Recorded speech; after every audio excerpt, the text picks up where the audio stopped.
يقال إن القائد هو الرجل الذي يمكنه تكييف المبادئ مع الظروف، لكن بالعيد قوار نفسه استطاع أن يكيف فريقه مولودية البيض ويدخلها ظروف الاحتراف برفقة الفرسان. هو بالعيد كابتن قوار ابن مدرسة مولودية البيض منذ نعومة أظافره من الفئات الصغرى إلى الكبرى.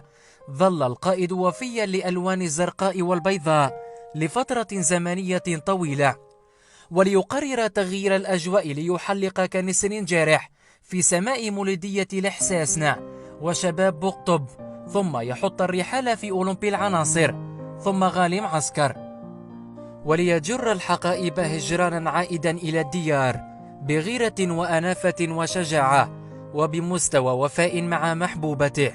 فحتى بعد إنزالها لدرجات دنيا بقي متمسكا بيدها وأعادها حيث تريد، وليحمل مع عشرة قيادتها ويسير بها بعجلة تتحرك ببنزين إنجازات من القسم الجهوي الأول إلى المحترف الأول. قوار بالعيد كقائد أجبر الجميع إلى عد الدقائق على شراسة تدخلاته الإيطالية ومهاراته الكروية الإسبانية وقوة بدنه البرازيلية.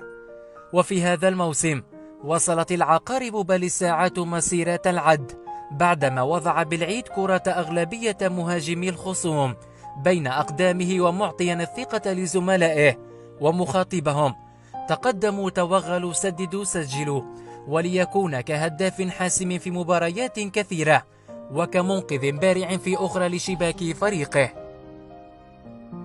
الرسائل تكتب بالأقلام، لكن المدافع المحوري وحده كتب رسائل الوفاء والإخلاص لفرسان الهضاب بالأقدام، ولحنها مع زملائه بأنغام.